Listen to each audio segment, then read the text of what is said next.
Bonjour et bienvenue dans mon journal de lecture. Aujourd'hui, un livre que j'ai toujours vu dans la bibliothèque de mes parents, de ma maman en particulier, mais que je n'avais jamais lu et que, au fond, j'ai pensé ne jamais lire. Et puis, voilà, je l'ai quand même lu. Ça s'appelle Le Massacre des Innocents de Bernard Clavel, de l'Académie Goncourt. Attention. Nous sommes en 1970 avec ce livre-là, un livre qui n'est pas un roman alors que Bernard Clavel est romancier, mais c'est un livre de témoignages sur l'action d'un homme et de l'association dont il a été le fondateur. Cette association, ce qu'on appellerait aujourd'hui une ONG, sans doute que ça en a le statut à l'heure actuelle, c'est Terre des Hommes et c'est Edmond Kayser. Edmond Kayser qui pourtant n'est pas cité, ou en tout cas son nom n'est pas donné, il est appelé l'ombre dans ce texte-là, tout simplement parce que l'ombre ne voulait pas que son nom soit donné. Clavel aurait voulu lui rendre hommage, parce que ce livre-là est un exercice d'admiration pour cet homme qui a un engagement absolument extraordinaire pour les enfants qui se meurent un peu partout dans le monde suite aux guerres, aux famines. On a des témoignages absolument terribles de la guerre du Vietnam, puisqu'on est en plein dans cette période-là, du Biafra aussi, où les enfants mouraient de faim, d'autres témoignages venant d'Amérique du Sud, du Brésil notamment, et où on se rend compte de la détresse profonde des enfants pris dans des situations qu'ils n'ont pas choisies. Et c'est assez bouleversant en fait de lire ceci, mais c'est aussi un livre qui donne une force morale en montrant quelqu'un qui s'engage d'une manière absolument totale pour le bien de ses enfants. Pour une raison autobiographique chez Edmond Kayser, c'est la perte de son propre enfant, mort d'un accident très jeune, et au fond, cette mort-là a rendu toutes les morts d'enfants insupportables. Et toute mort d'enfant est insupportable. Ce n'est pas la mort des enfants en général le problème, c'est chaque mort de chaque enfant, mais répétée parfois des milliers, des millions de fois, à cause de la folie des hommes. Et il y a quelque chose d'extrêmement, à la fois naïf et lucide dans ce livre, dans ce témoignage et ce dialogue qui s'installe entre Bernard Clavel et Edmond Kayser, qui lui écrit des lettres auxquelles l'auteur ici répond. Alors ça commence par la rencontre à Lausanne avec Terre des Hommes. Tout a commencé pour moi un dimanche d'hiver à Lausanne. Il faisait gris et froid. Le lac dormait sous la brume. Un ami journaliste, Christian Defaille, me dit « Tu ne peux pas quitter la ville sans avoir rencontré l'homme qui sauve les enfants. » Christian Defaille, c'est Monsieur Cinéma pour les Suisses romans, spécial cinéma, l'émission du samedi soir, si je me souviens bien, ou du dimanche, je ne sais plus, où avant de voir le film, on avait des longues interviews et de longues présentations par Christian Defaille, qui était un passionné de cinéma, et donc un ami de Bernard Clavel, qui va lui faire rencontrer l'homme qui sauve les enfants. J'ai suivi Christian un peu comme s'il m'eût proposé une séance de cinéma. ou une visite de musée. J'étais loin de penser que j'allais prendre contact avec un homme et un univers qui risquaient de bouleverser ma vie. Ce que j'ai éprouvé ce jour-là, ce qui devait se passer par la suite, ce que j'ai découvert peu à peu, je vais tenter d'en donner une idée en quelques pages. Je sais que ce n'est pas facile, car le langage est pauvre pour exprimer nos émotions les plus intenses. Je souhaite d'y parvenir, car l'enjeu est important. Je n'écris ni pour mon plaisir, ni pour le plaisir de ceux qui me liront. J'écris ces pages pour tenter de contribuer au sauvetage de quelques millions d'enfants. Je voudrais tout simplement que chacun prenne conscience de ce qui se passe dans le monde et de cette vérité que nous pouvons toujours, quelle que soit notre situation, accomplir un geste pour porter secours à des innocents. Donc il y a cette idée d'une littérature, d'une écriture utile pour sauver des enfants, tant qu'un enfant mourra, sera dans les fers, etc. C'est le but de la littérature déjà des Misérables de Victor Hugo, ça. Et évidemment, la littérature, les mots d'un écrivain ne peuvent pas grand-chose, sauf alerter, sauf titiller, le terme est beaucoup trop faible, heurter les consciences pour qu'on se dise « mais non, il faut que je fasse quelque chose ». Et évidemment, la plupart d'entre nous ne faisons pas grand-chose, alors nous pouvons soutenir Terre des Hommes, notamment, acheter des oranges pour Terre des Hommes, c'est une des actions dont je me souviens, j'en ai encore acheté récemment.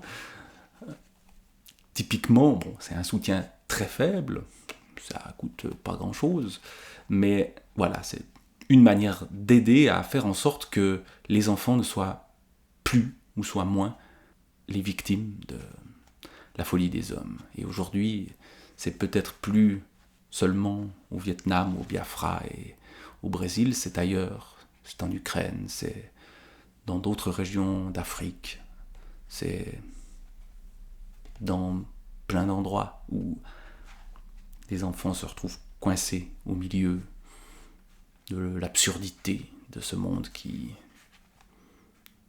oublie l'enfance, au fond. Et donc, il y a tout un tas de témoignages, ombres, voilà comment l'homme qui sauve les enfants est nommé, va écrire à Bernard Clavel. Frère Bernard, je suis malade au fond de mon lit, malade mais lucide, je dicte ce mot. Des milliers de gens te connaissent, si tu parles, ils t'écouteront. Il faut faire un livre pour les enfants, un livre pour sauver des enfants, des millions d'enfants. Il faut gueuler, on étrangle partout des enfants. Une fois de plus, j'en appelle à toi. Viens, nous travaillerons. Je t'embrasse et je signe ce que je suis et ce que je veux rester. Ombre, ton frère. Ombre, mon frère. Voilà la réponse. Souviens-toi, tu répétais sans cesse ces mômes, tous ces mômes, tous ces mômes. Tu répétais ces mots à chaque page tournée de ton long chemin solitaire, à chaque page tournée de tes rencontres, de tes drames, de tes découvertes atroces ou merveilleuses. L'atrocité du monde, l'émerveillement du monde. Ombre, mon frère, c'est cela tout à la fois que tu m'as offert en partage, généreusement. C'est le poids brûlant de tes découvertes que je porte ce soir avec toi, sans te soulager de rien, simplement parce que je suis là au seuil d'une nuit que j'avais espérée pareille aux autres, une nuit libre, une nuit qui vous lave de la fatigue.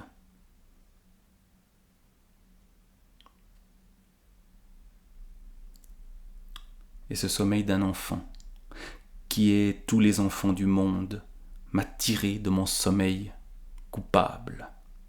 L'enfant n'a pas de trou au côté, il n'a pas les pieds dans les glaïeuls. Il n'a pas été soldat. Il dort.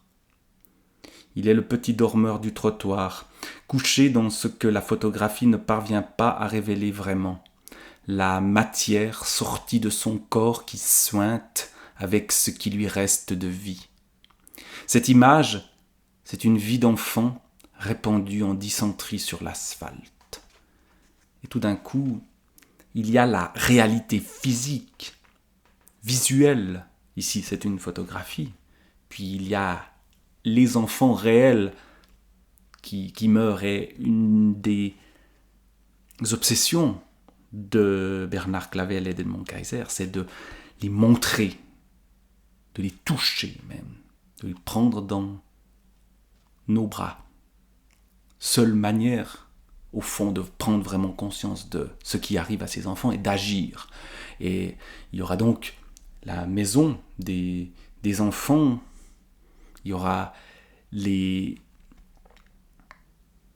soins médicaux apportés à ceux qui sont blessés notamment à cause de la défoliation du napalm au Vietnam, crime commis par notamment les Occidentaux, les Américains en particulier. Il y aura vraiment cette idée de il faut agir, il est nécessaire pour chaque enfant d'agir, et chaque enfant qui meurt est insupportable. Chaque enfant qui est blessé de manière horrible, c'est inacceptable. Et donc, on en sauvera sans doute uniquement quelques-uns, mais chaque enfant qui sauve, ça compte. Il y a davantage à apprendre dans la contemplation d'un enfant mort que dans tous les livres écrits depuis des siècles. Et pourtant, c'est un livre qu'on a entre les mains. Un livre qui m'a paru à première vue daté. Je me dis, pourquoi je vais aller lire un bouquin de 1970 qui parle d'une situation géopolitique qui a énormément évolué par un auteur qui aurait eu 100 ans en cette année 2023 où je l'ai lu.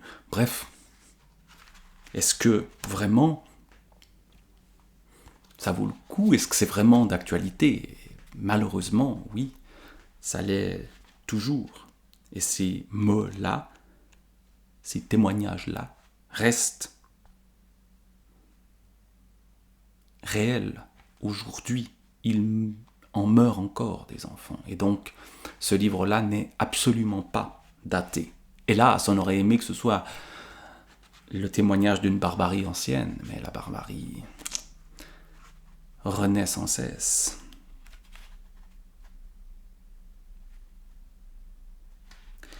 Et il y a les témoignages de Edmond Kayser, d'Anang. Et des gens vous supplient au passage d'examiner leur enfant, qui ne peuvent croire que l'on ne soit médecin. On passe, ils attendront. 600 lits, 900 patients. Dans la cour de chaque hôpital, ou presque, du sang bu par le sable, des étoiles de sang, défoliation et le reste. Un officier américain, études économiques et diplomatiques, nous savons que dans les montagnes, il n'y a que les Viet Cong. Alors tant pis. Il sait et affirme la défoliation n'a d'effet que pendant 6 mois. Ensuite, tout repousse. Oubliera de rester sur place pour assister à la repousse dont je n'ai vu nulle trace, du haut d'avion ou hélicoptère, sur tant de centaines de kilomètres. Tout ce qui brûle, meurt ou souffre, les Viet Cong. Facile. Et on sait qu'aujourd'hui, au Vietnam, les terres sont encore tout à fait infertiles, ou en tout cas, les problèmes écologiques sont extrêmement nombreux. C'est pas vraiment le propos de ce livre-là. C'en est la conséquence. Mais il y a des conséquences beaucoup plus directes qui est la mort de ces enfants. Et qui est ce monde dont on se dit que il tourne à l'envers. Et la révolte contre l'inconséquence, contre l'indifférence des gens, notamment des puissants. On ne va pas forcément, pas seulement, culpabiliser le Pékin, celui qui n'a pas vraiment de pouvoir et qui, pourra acheter une orange pour Terre des Hommes et aura fait une action déjà là-dessus et qui va être sensible, mais qui va avoir de la peine à s'engager de manière directe. Mais on va dire, les responsables, qui sont-ils ? C'est les puissants qui continuent à faire la guerre. C'est un livre profondément pacifiste, qui refuse toute justification à la guerre. Il va mettre ces gens-là face à leurs responsabilités de manière effectivement brutale.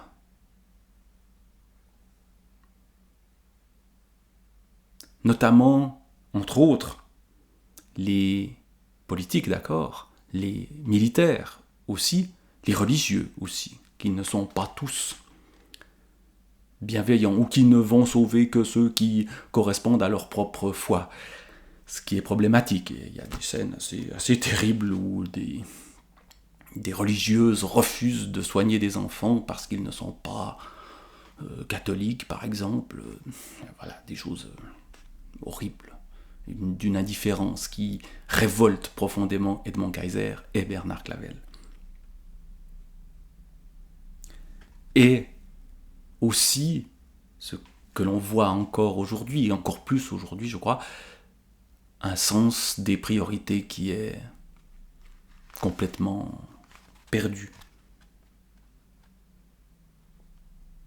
Voici une réponse de Bernard Clavel à la révolte d'Edmond Kayser. J'ai attendu longtemps avant de répondre à ta lettre de Nto et Dino, parce qu'il en est de cette lettre comme des coups que l'on reçoit en plein estomac et qui vous coupent la respiration. Que faut-il dire ? Rien. Mais ce qui me surprend, c'est toujours ta grande naïveté. Tu seras toujours, encore plus que moi, un enfant surpris qui découvre le monde à chaque pas. Ton étonnement devant l'attitude des grands de ce monde me ferait rire s'il nous était encore permis de rire. Les grands, et souvent les autres, lancent en même temps deux informations. D'une part, tu annonces que plusieurs millions d'enfants sont menacés de mort, et d'autre part, que Sylvie Vartan vient d'être victime d'un accident de voiture. Quelques écorchures au visage. Tout un drame. Lance ça et tu verras ce qui va bouleverser les masses et tenir la vedette. Et tu voudrais que les fausses couches d'une reine ne passionnent pas l'opinion, mais c'est le fond du cœur de l'homme qu'il faudrait modifier. Non, je ne suis pas pessimiste, je suis lucide. Je ne me fais aucune illusion. Il faut tout tenter pour remuer les tripes de ceux qui ont encore quelque chose dans le ventre. Mais je crains toujours d'être contraint de constater que ceux-là ne sont pas légion. Il suffit d'ouvrir n'importe quel ouvrage sérieux et objectif sur n'importe quelle période de n'importe quelle guerre pour constater que l'enfant, la femme, le soldat qui crèvent sont toujours, pour ceux qui ordonnent le massacre, de la merde qui meurt. De la merde qui meurt. Le mépris des décideurs pour ceux qui meurent. On envoie les gens se faire massacrer et massacrer les populations. Et au fond, on s'en fout. On considère des humains comme de la merde. C'est seulement le jour où ces condamnés-là refuseront cette mort et se révolteront que changera le visage du monde. Comme ce n'est pas pour demain, il te reste du temps pour t'insurger contre tout cela. Il y a un certain pessimisme. Ça se passe en 68, cette lettre-là. Je crois t'avoir déjà dit ou écrit en mai 1968, quand j'ai vu les étudiants et quelques autres jeunes se lever en masse pour contester une société de consommation, j'ai eu un grand espoir. Un mois plus tard, je le perdais en constatant que leur mouvement ne songeait pas à contester l'essentiel de ce qui est contestable. La guerre, l'armée, l'injustice qui fait que l'on peut, ici, se plaindre de l'abondance et, à 2 pas, crever de faim. Voilà, il y a une force quand même, il y a des évidences peut-être, des portes ouvertes qui sont enfoncées, mais des portes ouvertes qu'il faut sans cesse continuer d'enfoncer. Et c'est ce que fait ce livre-là. Et après les témoignages, les commentaires, le dialogue des lettres de Clavel et Kaiser, eh bien, on a aussi dans la fin du livre simplement des témoignages venant de gens qui ont bénéficié de l'action de Terre des Hommes, des messages pris au hasard dans les archives de Terre des Hommes. Tunisie, enfant brûlé il y a 12 ans, membres inférieurs presque détruits, se traîne sur les mains, circule comme un doux animal gentil et bon élève, mais tout le monde se moque de lui à l'école. Cameroun. J'ai l'honneur de vous exposer mes peines. Orpheline de tous parents, ayant à ma charge 8 petits frères, une sœurette de 14 ans, à l'entassement des os des pieds est condamnée à apporter les chaussures compenseurs. Les docteurs disent qu'elle sera infirme de bonne heure. Cette dernière souffre depuis environ 2 ans. Ayant appris votre organisme par la mère à la petite Marie-Madeleine, je me presse de vous demander les moyens de guérir ma petite sœur. Entre autres, les chaussures compenseurs dont elle est condamnée à porter ne se trouvent pas au Cameroun et son mal s'accroît de jour en jour, espérant que vous jetterez un regard humain sur ma requête. Suisse. Nous prendrons avec joie une petite fille de 4 à 6 ans, si nous pouvons plaire à l'enfant. Une famille de 4 enfants, dont l'un est infirme à la suite d'une électrocution. Nos enfants aimeraient avoir une toute petite sœur noire à aimer, surtout notre petite infirme. Il y a la générosité de ces familles qui accueillent ces enfants, orphelins sans doute, blessés, infirmes, qui ont besoin de retrouver une vie normale, ou de la trouver parce qu'ils ne l'ont jamais vécue. Donc des témoignages qui sont souvent absolument bouleversants, aussi de générosité de ceux qui accueillent. Il y a les grands de ce monde qui cyniquement massacrent les enfants, massacrent les innocents, et il y a souvent des petits, des faibles, ou des faibles qui sont beaucoup plus forts que les grands de ce monde, qui accueillent et qui sauvent ces enfants. Et évidemment, l'action d'Edmond Kaiser et de Terre des Hommes, qui continue, est absolument essentielle. Cela se termine par un appel au secours, à l'aide, qui malheureusement, même si ce texte-là a plus de 50 ans, reste complètement d'actualité. Bernard Clavel, Massacre des innocents.